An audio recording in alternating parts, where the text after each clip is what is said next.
So when people talk about what made Moshe the quintessential transformative leader in Jewish thought and in Jewish history, they often point to the episode of him slaying the Egyptian. And the pasuk uses an interesting verb to describe Moshe's involvement. The pasuk says vayar, and he saw what was going on. But the problem with that is, well, everyone saw. It was a public event. So rather, vayar doesn't just mean to see, but it means to notice. It means to perceive, to look deeply within something.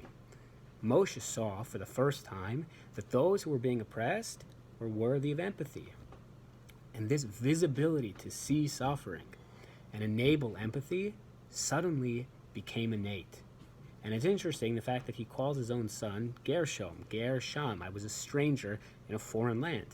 But he wasn't. He was born into the palace of Egyptian aristocracy.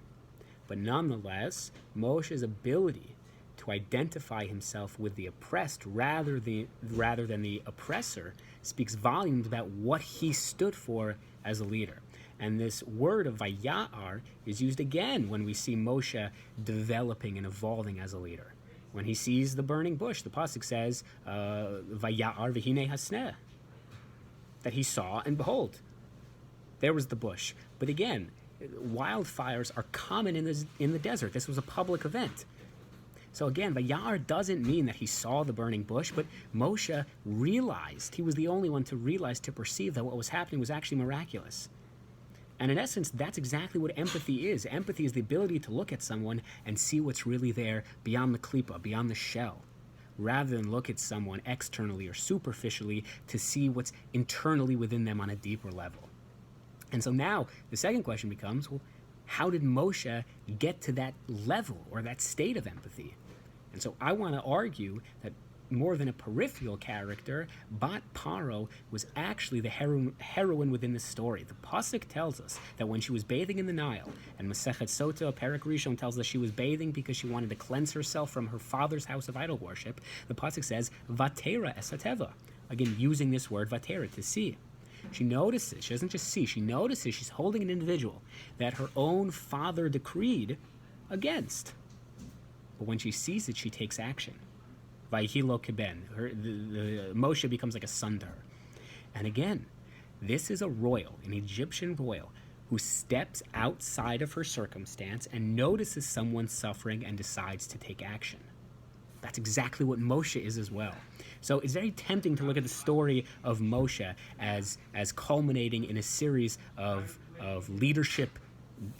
It's loud in my house. It's tempting to look at the story of Moshe as culminating in a series of events. But actually, I want to argue that Moshe's sense of leadership was ingrained within him. There was no one transformative experience. Moshe was unique not because of his Israelite identity, but dafka because of his Egyptian identity. Bat Paro was someone that couldn't stand to see suffering, even among those that she was ordered to hate. When Moshe sees suffering, he too can't remain stagnant, yet he acts not out of a religious identity, but of a familial one, of a spiritual, moral obligation. So it's true, his biological DNA came from Yocheved, but his spiritual DNA is very much Egyptian. It's very much from Bat Paro. And it's fascinating to note that of all the names that Moshe is called, the only one that the Torah calls him is Moshe, the one that Bat Paro gives him. And Bat Paro calls him Moshe because Kimin Hamayim Mishisehu, I drew him from the water. And in fact, that's the exact same way that Moshe saves Bnei Yisrael. He saves them from the water by bringing them out of the Yam Suf. And so the Rebbe Rayatz, the sixth Lubavitcher Rebbe, Yosef Yitzchak Schneerson, he very much believed in the idea that we can understand contemporary events through the prism of the weekly Parsha.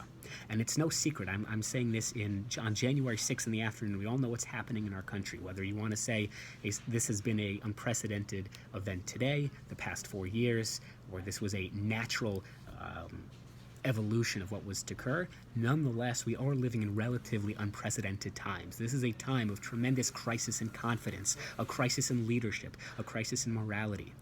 And so using this week's Parsha as our driver in order to establish the goal of establishing the destiny, or no, our destination, I should say, of standing up not just for a clear case of injustice, because the pasuk right after Moshe kills the Egyptian, it tells us Bayom Hasheni, the very next day he went out, because Moshe cultivated a persona of not being satisfied with doing one act of good, of standing up for an obvious case, black and white, good and wrong, but rather is cultivating a persona of what can I do today, what can I do now, what's the next thing that I need to be doing. And I'll just say this, the Abarbanel comments on Sefer Yonah that why did Yonah dafka run to a ship in order to escape God? Because Yonah equated a ship with criminality. That's where the scoundrels, the prostitutes, the outcasts of society hang out. And God is in an elevated state. He hovers high above the clouds. He's not going to soil himself coming down into a ship. And that was Yonah's flaw. That was his crucial mistake.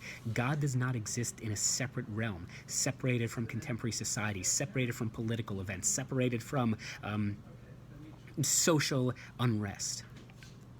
And that's what Moshe understood. When it comes down to it, him killing the Egyptian was in a simple domestic labor dispute. He was beating his worker. It's politics. I don't want to get involved. But Moshe understood, no, you could get involved. An ability not just to feel bad for someone, but to feel for someone. Leadership that we can learn from Moshe Rabbeinu that is desperately needed today is not about power, but rather it's about empowering. And that's exactly the type of lesson that we need to ingrain within our kids, within our students, our family, our shul, our community members. Leadership is not about power, it's about empowering. It's not about feeling bad for you, it's about feeling bad with you.